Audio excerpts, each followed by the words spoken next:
exactly can see my SF86?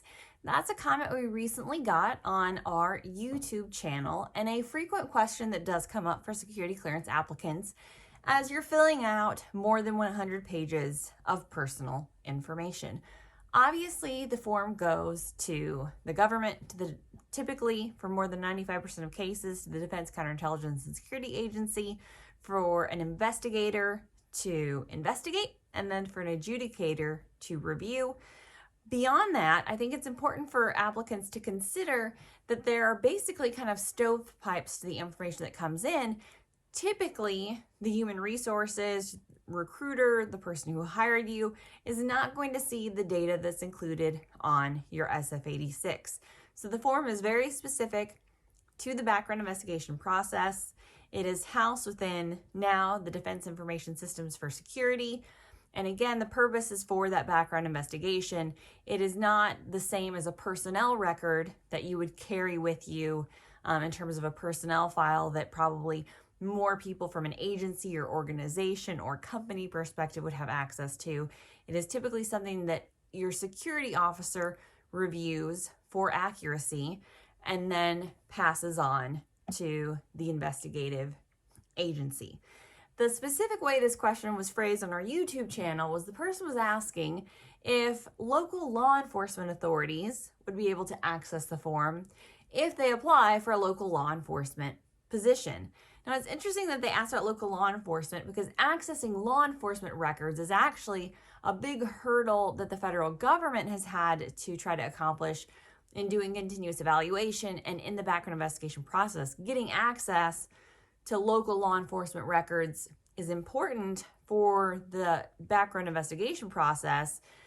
Came up in the Aaron Alexis case where he had not reported incidents that he should have, local records that were there. So that channel of information, getting information from local law enforcement to the federal government is a priority. So it was kind of an interesting, nuance there that this applicant is asking if it goes the opposite way. Is the federal government then going to report information back down to local law enforcement authorities? No. So the purpose of the background investigation form is not to try to catch criminals. Certainly if information comes up that is criminal in nature, and you talk about all of the current ongoing crimes that you're performing on your SF86, that could pose a problem. I haven't heard of that happening. But if you're reporting that kind of information, it could come up that way. But the purpose of the form is not to funnel information down to local law enforcement authorities. Local law enforcement authorities are probably not going to be requesting your SF86. You actually have to use a Privacy Act request to request your own investigation. Those local law enforcement authorities couldn't even request a copy of your background investigation. We've seen former background investigations come up that have been FOIA'd, but the person actually has to have died before that FOIA request will go through.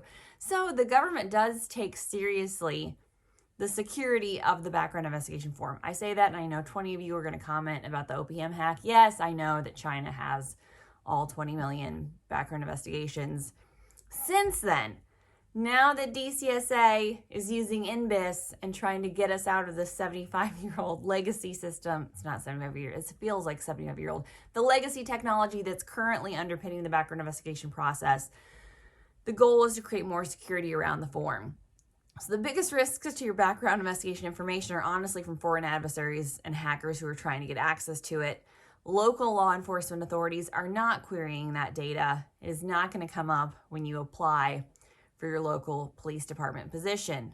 That said, if you're applying for a local law enforcement position and there's something concerning in your background investigation form that you think would prevent you from getting that job, I have trust issues with you. I consider you to rethink your career choices.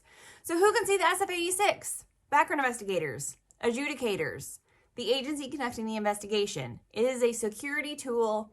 It is not a human resources tool, and that information is not disseminated out to other parties or entities. There is a goal from the government to keep the information you provide to the background investigation stovepiped, specific to that investigation, and not disseminated widely. So as you fill out the form, have the trust in that process, know what it's for, and fill it out honestly. And whatever law enforcement department you're applying to, YouTube commenter, I hope It is not in my local area. For more about the security clearance process, the SF-86, and who can access it, visit us at clearancejobs.com.